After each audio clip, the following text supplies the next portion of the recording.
우리 가정에서 부모들의 관심은 대부분 이제 자녀들에게 있습니다. 근데 자녀들이 제일 싫어하는 게 있어요. 그럼 뭘 것 같아요? 공부하라. 부모의 잔소리예요. 근데 부모는 그 자녀들을 위해서 항상 하는 말이에요. 다 들어보면 좋은 말이에요. 근데 자녀들은 그걸 잔소리로 여겨요. 그리고 애들이 하는 말이 뭐예요? 내가 다 하라 할 테니까 그만 이야기하라 그래요. 여러분 진짜 애들이 부모가 이렇게 이야기하면 다 알고 있을까요? 우리도 자라면서 그런 그 말을 하고 자랐습니다. 실제로 또 보면 너무 또 해대는 부모도 있어요. 귀찮을 정도로. 근데 실제로 그때 당시 어릴 때는 부모가 아무리 이야기를 해도 듣기는 들어요. 그거 다 안다 그래요. 근데 진짜 다 알까라는 거죠. 근데 언제 가면 그걸 알게 될까요? 어른이 돼서 하는 거예요. 어른이 돼서. 그때 가서 이제 왜 그 말씀을 하셨는지 그게 깨달아지는 거예요. 여기 다 나이 드신 분들이 다 그런 경험을 해요. 그럼 문제가 뭐죠? 기회를 놓쳐버린 거예요. 찬스를 잃어버린 거예요. 내가 그때 그걸 듣고 깨달았으면 지금보다는 좀 나았을 텐데. 어떤 사람은요, 나이 80일에도 깨닫지 못하는 사람이 있어요. 왜 그렇게 살다 가는 거예요? 자기는 다 안다 그래요. 여러분, 그게 아는 게 아니에요. 그냥 듣는 거지. 아는 게 아닙니다. 여러분, 성경 말씀은 이 세상을 창조하신 하나님이 우리에게 주신 말씀이에요. 인간을 만드신 하나님이 우리가 이 세상을 살아가는 데 있어서 인생이 뭔지, 진리가 뭔지, 어떻게 사는 것이 후회하지 않고 살아가는 지혜로운 삶인지 가이드북이에요. 가이드북. 여러분 성경은 여러분들이 실제로 읽어보면 실제로 창세기에서부터 요한계시록까지 작은 66권의 책으로 되어 있어요. 근데 여러분들이 진짜 마음을 거기 두고 읽어보십시오. 우리가 지금 생각하는 성경 말씀, 이제 교회 다니는 사람들 예배 드릴 때 들고 다니는 책, 이 정도로 되게 심각해요. 또 교회를 다니는 사람들도 성경을 그냥 폼으로만 들고 다녀요. 예배 드리러 올 때 한번 들고 오는 거죠. 요새는 어떤 사람들은 성경책도 안 들고 와요. 그렇게 신앙생활을 하다 보니까 교회는 다니는데 왜 교회를 다니는지, 하나님이 어떤 분인지, 인생이 뭔지 모르고 사는 거예요. 여러분 성경은 그런 책이 아니에요. 여러분 실제로 성경을 읽어보면 놀랄 일들이 한두 가지가 아니에요. 여러분 이 성경 말씀은 우리가 실제 살아가는 삶에 너무나 귀한 지혜를 우리에게 깨닫게 해줘요. 실제 우리의 삶에 대한 내용이에요. 실제 우리 인간이 살아가는 역사의 책이에요. 여러분 정말 성경을 읽어보십시오. 저는 이제 고등학교 1학년 때 예수 믿었거든요. 그때는 이제 교회도 모르고 예수님도 모르고 하여튼 기독교에 대해서는 전혀 들어보지 못했어요. 제가 중 3학년 때까지. 근데 제가 고등학교를 시내로 나오면서 자취를 하면서 이사하고 그날 저녁에 교회를 나가게 된 거예요. 할머니 전도를 받아가지고. 그때는 뭐 성경책도 없었죠. 그때도 성경이 귀했습니다.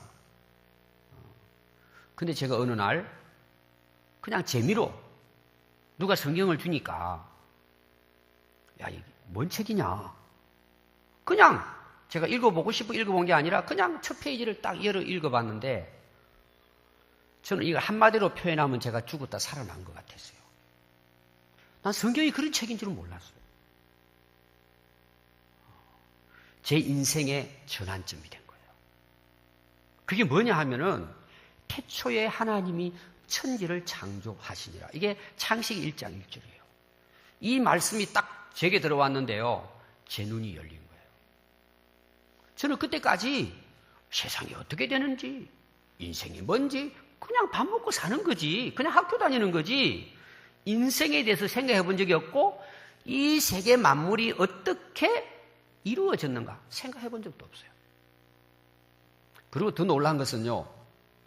딱 성경을 펼치면서 두 번째 놀란 거예요. 하나님이 세상을 창조했는데요. 첫날부터 여섯째 날까지 세상을 만들었다는 거예요. 그리고 마지막 날에는 쉬었다. 그러니까 한 주간이 7일이잖아요. 그때 제가 이제 처음 성경을 읽는 저의 마음이었어요. 제가 두 번째 놀란 거예요. 아니 도대체 이 성경이 어떤 책이길래 우리가 한 주간을 살아가는 일주일에 대해서 기록을 하고 있다는 사실을 저는 두 번째 놀란 거예요. 그때부터 제가 성경을 읽기 시작하는데요. 진짜 성경이 살아있는 말씀으로 제가 깨닫게 된 거예요.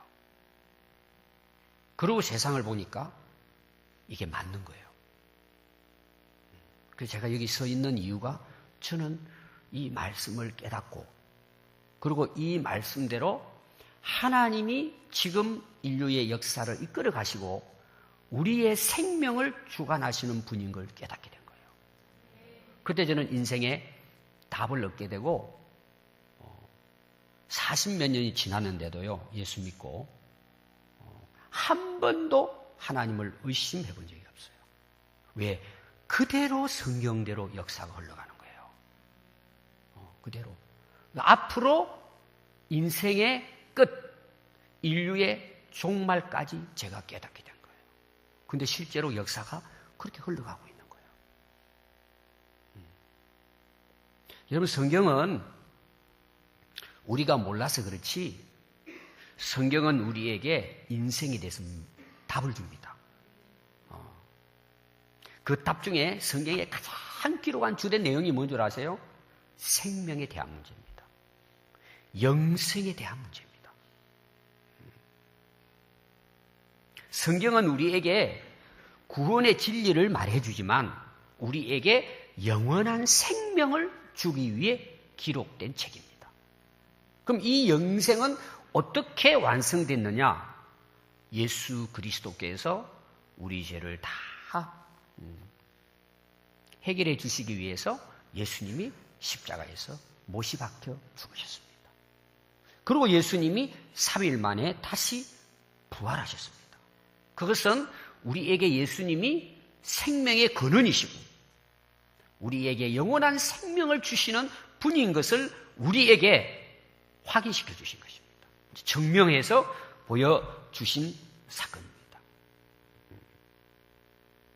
여러분 이 영생의 문제, 우리 인간의 생명의 문제는 절대 인간이 해결할 수 없습니다. 지금 해결하지 못하잖아요. 왜 그럴까요? 인간을 창조하신 하나님만이 우리에게 영생을 주실 수 있습니다. 우리 인간의 생명은 절대 인간이 해결할 수 없습니다. 여러분 우리가 실제로 지금 살아가고 있습니다. 그럼 우리 죽음의 문제는 어떨까요? 내가 살아있는 것만큼 확실한 것이 죽음이 있다는 사실입니다. 근데 우리는 이걸 다 알아요. 근데 이걸 심각하게 생각하지 않습니다. 지금 먹고 살 수 있으니까. 그래서 많은 사람들은요, 자기 죽음에 대해서 잘 생각 안 씁니다. 이제 막 갑자기 쓰러진다든지, 병원에 입원한다든지, 뭐 암이 걸린다든지, 그러면 심각하게 받아들이지, 그 전까지는 죽음을 생각하지 않고 삽니다. 그게 뭐예요? 죽음을 준비하지 않는 거죠. 지금은 우리 이 일반 사회에서도요, 웰빙이라는 말도 많이 쓰지만, 웰다잉이라는 말 써요. 죽음도 생각해야 되니까요. 저는 예수 믿고 나서 고등학교 때, 저는 죽음을 엄청 많이 생각했습니다. 진짜 인생이 얼마나 헛되다는 것을, 허무하다는 것을, 진짜 뼈저리가 제가 경험을 했습니다. 이 세상에 살아야 할 이유가 없다는 걸 그까지 제가 깨달았어요. 거기에 답을 준 것이 하나님 말씀이었어요. 여러분, 죽음은 그냥 이야기가 아닙니다. 지금 우리 모두에게 찾아오고 있습니다. 바로 우리 가까이 있습니다. 근데 사람들은요, 다른 사람은 죽는 걸 보면서 나는 죽는다고 생각하지 않아요. 그걸 심각하게 생각하지 않습니다. 여러분, 우리 인생이 뭡니까? 하루하루가 삶과 죽음의 틈바구니 사이에 사는 거예요. 오늘도 우리는 죽을 수 있어요. 근데 사람들은 그거 심각하게 생각하지 않습니다. 오늘 여러분 읽은 이 요한복음 11장은 죽음에서 다시 살아난 나사로라는 사람의 이야기예요. 병이 걸렸어요, 나사로가. 그 죽습니다, 결국은. 근데 예수님이 그 나사로를 무덤에서 살려내는 이야기가 나옵니다. 기적 같은 이야기죠. 여러분, 성경에 보면은 죽었다가 살아난 사람들의 이야기가 많이 나옵니다. 근데 이제 그 나사로의 누이 동생이 둘이 있어요. 그 이제 예수님에게 사람을 보내가지고 자기 오빠가 이제 죽게 생겼으니까 예수님 오셔서 좀 치료해달라고 부탁을 해요. 예수님이 안 오시는 거예요.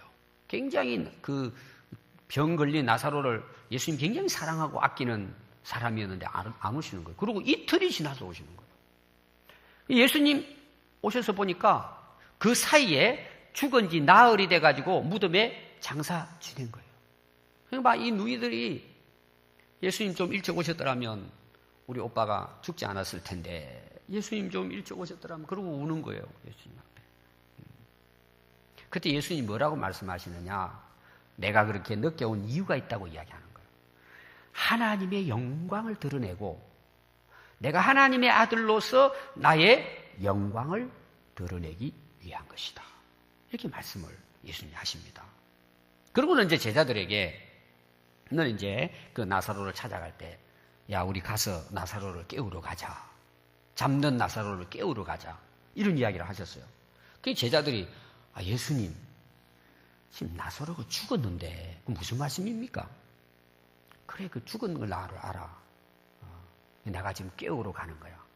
예수님이 그 죽음을 잡는 것에다가 비유를 하고, 내가 가서 그를 깨울 것이다. 그리고 예수님이 하신 말씀이, 그 죽은 나사로를 내가 살림으로 그걸 보는 많은 사람들이 예수님이 메시아인 것을, 하나님이 이 세상에 보내신 구원자이신 것을 그들이 이 표적을 보고 기적을 보고 믿도록 하기 위한 것이다. 그 예수님이 어떻게 보면은 병들을 때 가서도 치료해 주실 수 있지만 죽어서 장사를 지낸 이후에 가신 이유는 목적이 뭐라는 거예요?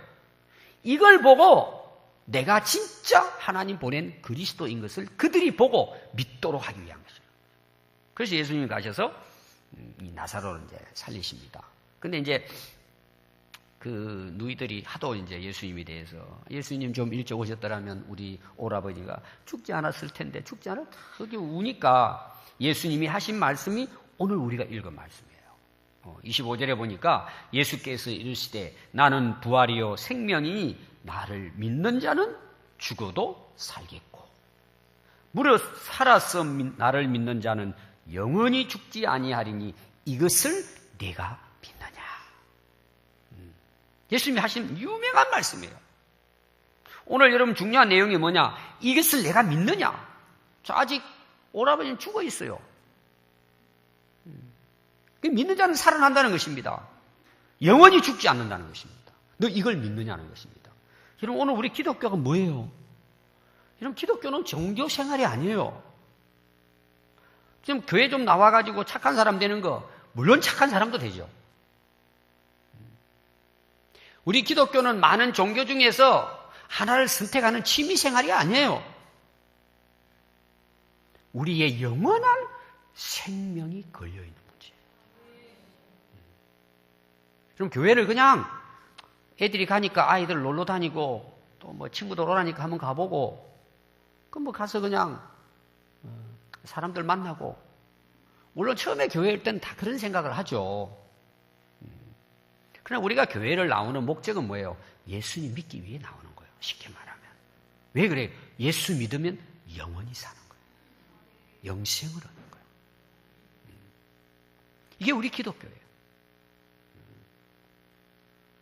그리고 예수님 가셔서 나사로를 불러내시니까 나사로가 그때 당시는 이제 사람이 죽으면 우리나라처럼 이제 우리나라는 수의를 입히잖아요.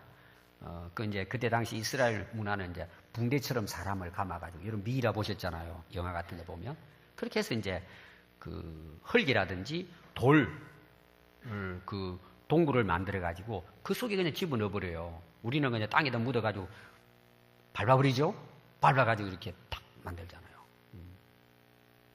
제가 이제 장례식 이렇게 많이 가보면은 이제 관을 묻어놓고, 그러고 이제 가족들 와가지고 그 위에 밟으라 그래요. 그 많은 사람이 울죠. 다 우리 그렇게 돼요, 다. 근데 이 유대인들의 장례에는요, 돌 무덤에다 구멍을 뚫어가지고 그 안에 이제 사람을 이제 넣어가지고 뭐라 그래야 될까요? 그냥 말리는 거, 쉽게 말하면 넣어놓고 썩고 그러면은 그 뼈만 남는 거죠. 그렇게 나사로가 지금 죽었는데 막 냄새가 나는 거예요. 예수님께서 이제 살려내시는 거죠. 그러니까 그 사실을 보고 거기 모여있던 그 유문하러 왔던 유대인들이 그 예수님을 그동안 핍박했던 사람들인데 그들이 예수님을 믿습니다. 믿는 역사가 일어나는 거예요. 나사로 살아나는 걸 통해 가지고. 근데 대부분의 유대인들은 뭐예요? 예수님을 신성 모독죄로 고발해서 십자가에 못 박게 만듭니다. 유대인들이 결국은 예수님을 죽이는 거죠. 죽이는 것입니다. 그래서 마태복음 27장 41절에 보면 이제 대제사장들이나 유대인들이에요. 이제 자기들은 유대교잖아요. 예수님은 자기가 하나님의 아들로 이 세상을 구원하러 오신 분이라고 하니까 그걸 안 믿는 거예요. 배척하는 거예요. 결국은 이제 십자가에 못을 박습니다. 예수님이 십자가에 못이 박히셨잖아요. 피를 흘리고 돌아가시는데 막 희롱을 합니다. 이 유대인들이 막 지나가면서 막 침을 뱉고 막 비방을 하고 그럽니다. 예수님을. 그때 이들이 하는 말이 뭐냐 하면은, 아니 네가 다른 사람을 구원한다 그러는데 네가 네 자신을 구원하지 못하느냐. 그리고 막 비방합니다. 네가 진짜 구세주고 그리스도라면은 네가 지금 스스로 십자가에서 내려와 봐라. 그럼 우리가 믿겠다는 거예요. 조롱하는 거죠. 그리고 결국은 예수님이 운명하십니다. 십자가에 죽으셨어요. 그리고 요한복음 오늘 이제 11장 읽었잖아요. 20장 가서 보면은 예수님이 이제 무덤에 돌 무덤에 들어가십니다. 그리고 돌 무덤의 문을 딱 닫아 놓은 거예요. 근데 3일이 지나서 새벽녘에 예수님을 따랐던 마리아가 그 무덤에 그 향유를 가지고, 이 몸에 냄새나고 하니까 그 향유를 뿌리기 위해서 무덤을 갔다. 무덤이 문이 열려 있는 것입니다. 너무 놀래가 들어가 보니까 예수님이 안 계신 거예요. 그리고는 천사들이 거기서 둘이 있는 거예요. 너무 놀래가지고 어떻게 된 거냐. 그랬더니 예수님이 부활하셔서 이 마리아를 뒤에서 찾아오셨습니다.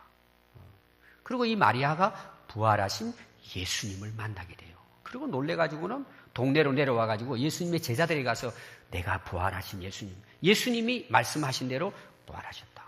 그리고 제자들이 가서 전달해 줍니다. 제자들이 안 믿는 거예요, 그거를. 그때 당시 제자들도 어떻게 죽었다가 3일 만에 사람이 살아납니까? 그런 거짓된 게 어디 있어요? 안 믿는 거예요.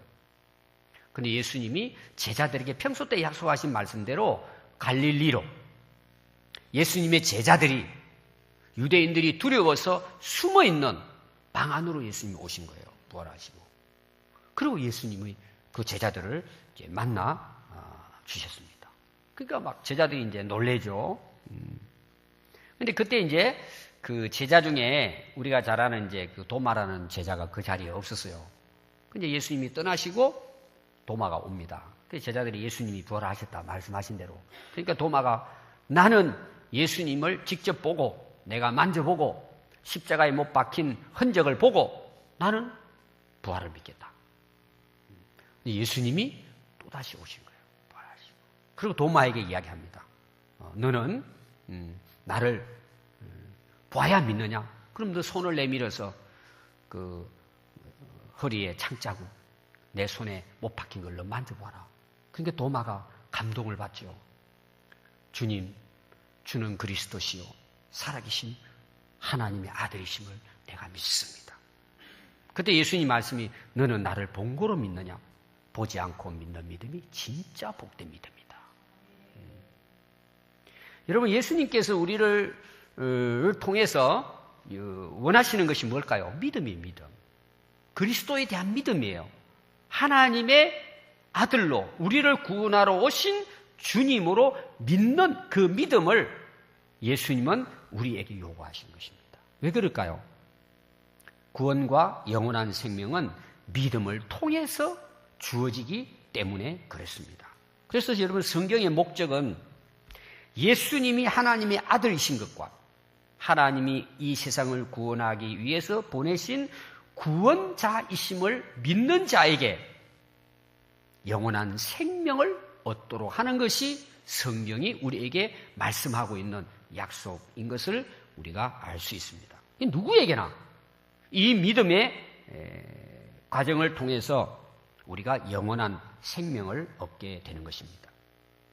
근데 여러분, 제자들만 예수님의 이 부활을 경험한 것이 아니고 성경에는 예수님이 부활한 증거가 많이 나오고 있습니다.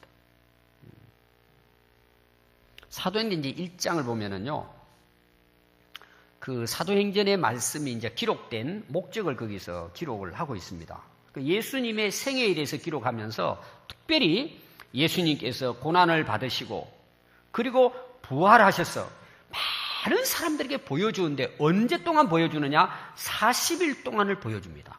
예수님이 죽었다가 3일 지난 후에 부활하시고 40일 동안 부활하신 모습으로 전에처럼 제자들을 만나고 동네 사람들을 만나고 많은 사람들을 만나면서 40일 동안 복음을 증거하시다가 40일 후에 승천하셨습니다. 그럼 여러분 생각해 보십시오. 우리가 깜빡하고 한번 잠시 봐도 이건 대단한 거잖아요. 스쳐만 딱 가도 엄청난 거죠. 어떤 사람들은 꿈을 꾸고 예수님 만났다 막 엄청 대단하게 생각합니다, 그걸.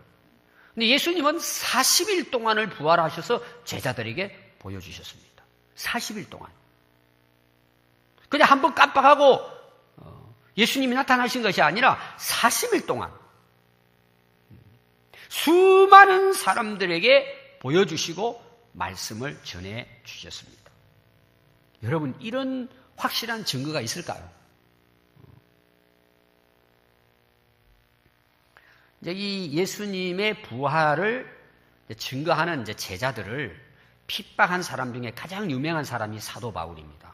못 믿겠다는 거죠. 그렇게 했는데도 불구하고. 제자들이 이제 예수님 부활하시고 믿는 자에게 영원한 생명을 주신다. 예수님이 정말 하나님이 보내주신 구원자다. 그걸 계속 이제 제자들이 그 예수님 만났기 때문에 그 부활을 증거하러 다니는 것입니다. 근데 거기에 앞장서서 핍박했던 자가 사울이라는 사람이었어요. 나중에 이름은 이제 바울로 바뀌어지지만. 근데 이 사울이 다니면서 결국은 예수님을 만납니다. 예수님께서 부활하셔서 이 사울을 만나게 해주십니다. 그러니까 자기 눈으로 본 거죠, 이제. 제자들의 말만 들었던 거 믿지 않았단 말이에요. 자기가 부활하신 예수님을 만나게 됩니다. 자, 그때부터요, 그 사도행전 9장 20절을 보니까 이렇게 표현해요. 그 변화를 이렇게 표현합니다, 사도 바울이. 즉시로 각 회당에서, 회당은 유대인들이 모이는 장소예요. 예수가 하나님의 아들이심을 전파했다고 나와요. 부활하신 예수를 만나고 즉시로 유대인들이 모여있는 오늘 말하면 교회당에 가가지고 예수님 부활하셨다. 그렇게 예수님을 부활하셨다는 걸 전파하고 다니는 제자들을 감옥에 가두고 앞잡이로, 그 핍박의 앞잡이로 살았는데 그가 예수님을 만난 후에는 그 예수님의 부활을 유대인의 회당에 들어가서 전파를 합니다.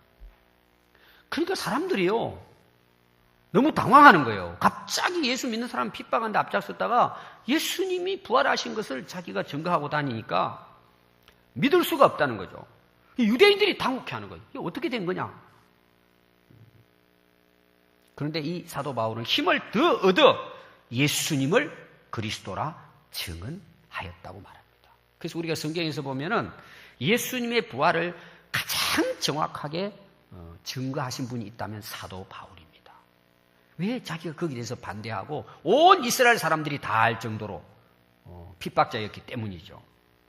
그래서 고린도전서 15장은 부활장이라 그래요. 부활장.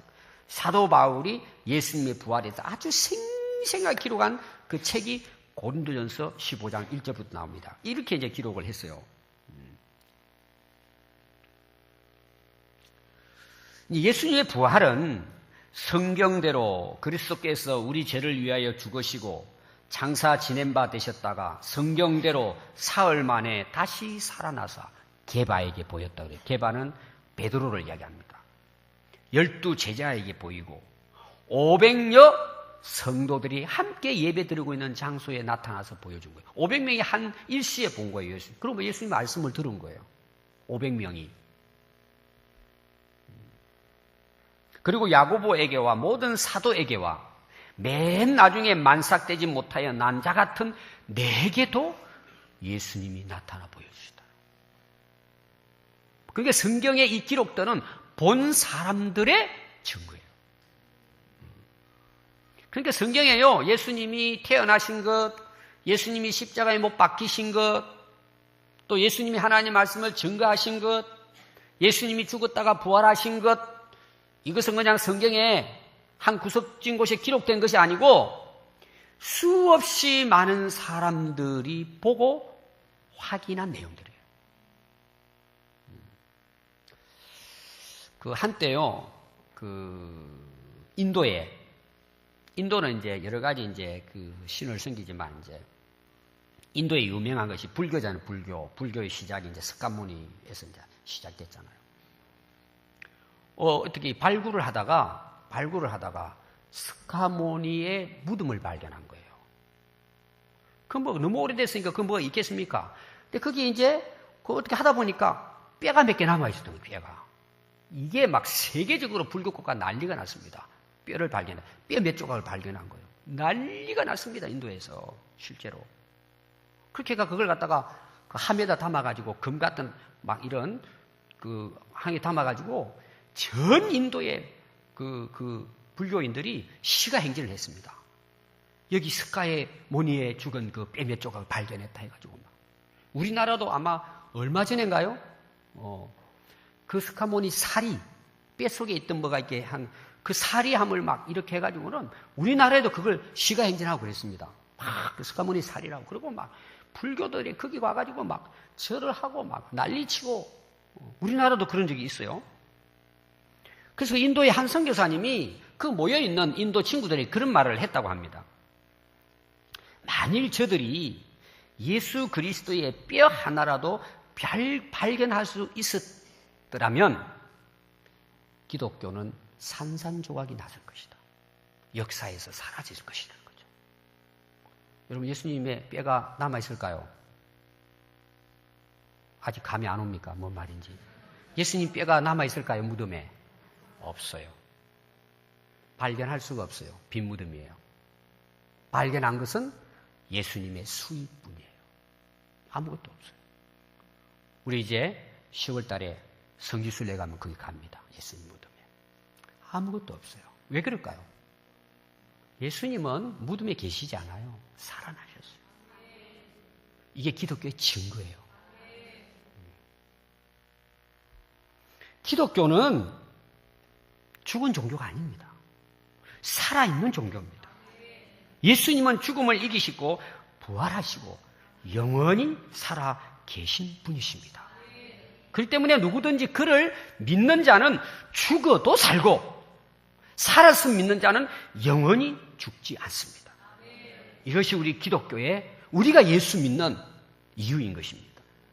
오늘 우리는 예수님이 십자가에서 죽으셨다가 3일 만에 다시 살아난 부활절 예배를 드리고 있습니다. 예수님은 2000년이나 지금이나 동일하게 우리를 찾아오시고 말씀하십니다. 나는 부활이요 생명이니 나를 믿는 자는 죽어도 살겠고 무릇 살아서 나를 믿는 자는 영원히 죽지 아니하리니 이것을 내가 믿느냐. 여러분, 예수님을 믿는다는 것이 얼마나 큰 은혜고 이게 얼마나 큰 축복인가를 여러분 깨달아야 합니다. 하나님이 우리에게 주시는 진정한 축복은 이 믿음을 통한 영생입니다. 이것을 내가 믿느냐? 예수님의 부활은 온 인류의 소망이고 우리 각자의 소망입니다. 이 부활의 소망이 이 세상의 죄악을 이기게 하고 영원한 죽음을 이기게 하는 것입니다. 오늘 이 부활절을 맞이해서 이 예수 그리스도를 여러분들 모두 믿음으로 영생을 얻는 이 복이 있기를 바랍니다. 기도하겠습니다.